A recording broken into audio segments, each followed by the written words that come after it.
Kevin stares at his phone, refreshing his job application status for the 20th time today. I should hear back soon, he tells himself, then immediately spirals into worry about the interview he had last week. Did he answer that question about teamwork well enough? Should he send a follow-up email? The more he thinks about influencing the outcome, the more anxious he becomes. He's caught in the exhausting limbo between control and helplessness that plagues so many of us. This familiar struggle reveals a fundamental challenge with how we understand the Stoic Dichotomy of Control. While the teaching of Epictetus is philosophically sound, the language we use to explain it can sometimes obscure rather than clarify its practical application.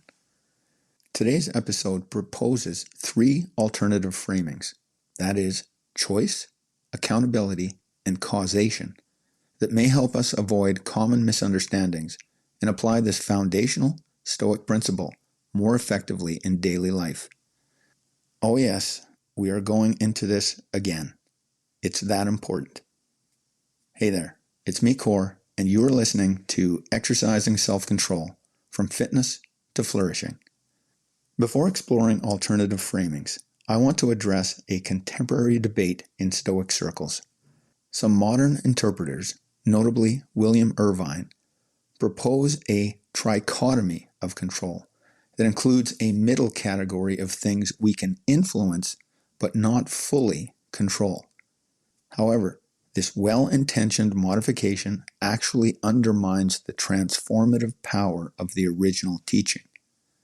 The dichotomy truly is hard-line, black and white thinking. This is precisely its strength. Either something is up to you, in your control, or it isn't.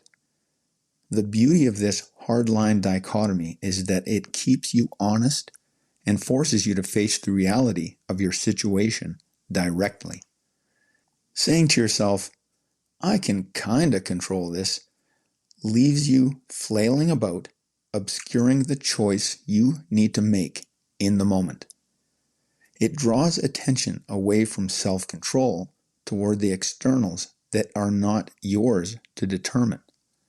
Yes, you can influence the world through your actions, but you do so by staying in your own business.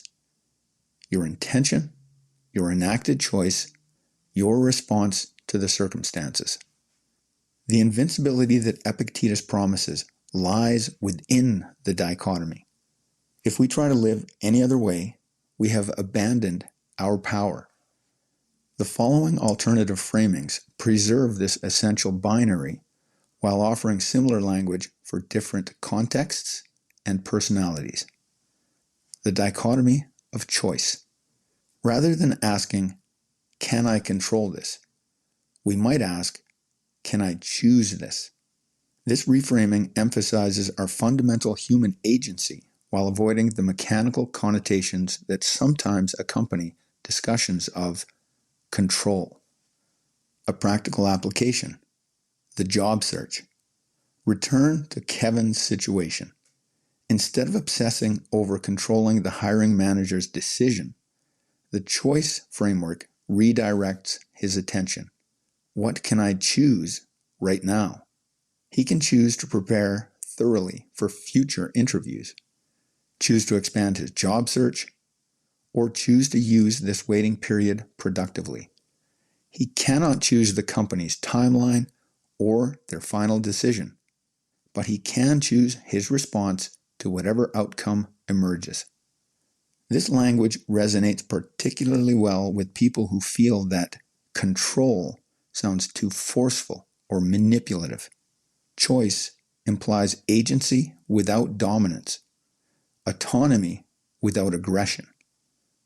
The dichotomy of accountability. While the language of choice emphasizes our agency, framing the dichotomy in terms of responsibility highlights our ethical obligations and helps clarify what deserves our mental energy.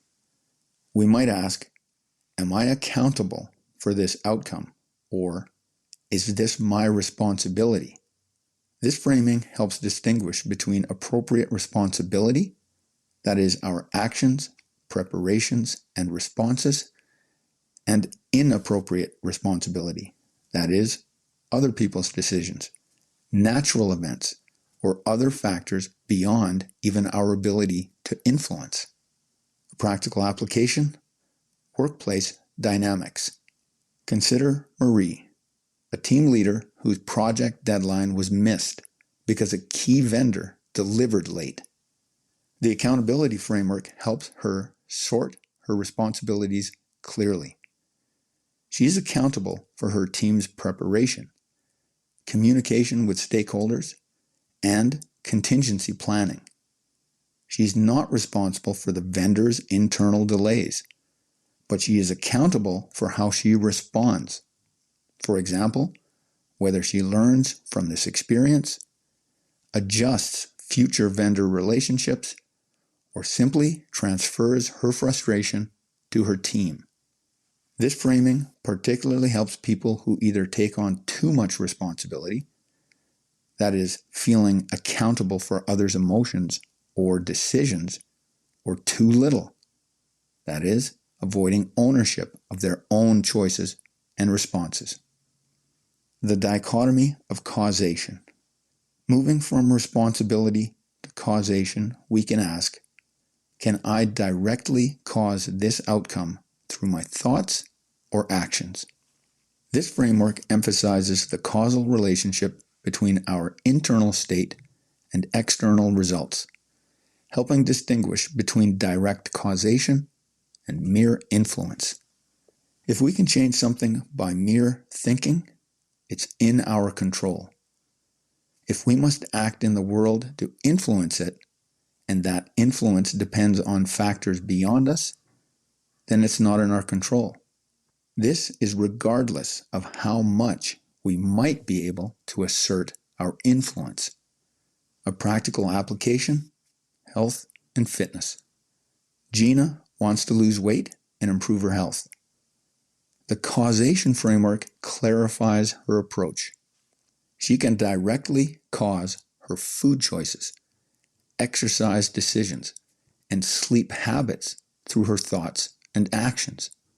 She cannot directly cause the specific number on the scale tomorrow, her genetic predisposition, or how quickly her metabolism responds. By focusing on direct causation, that is, the daily choices that accumulate over time, she avoids the frustration of trying to control outcomes that depend on biological variables beyond even her ability to influence. This framing helps people understand why Stoics focus so intensely on intention and choice. These are the only things we can directly cause through our reasoning and will. These three approaches address different psychological barriers to understanding the dichotomy. Choice language helps those who feel powerless or who resist the idea of control as too aggressive or absolute. Accountability language clarifies boundaries for those who struggle with appropriate responsibility. Causation language provides logical clarity for those who get confused about influence versus control. Rather than replacing the original dichotomy, these framings serve as translation tools.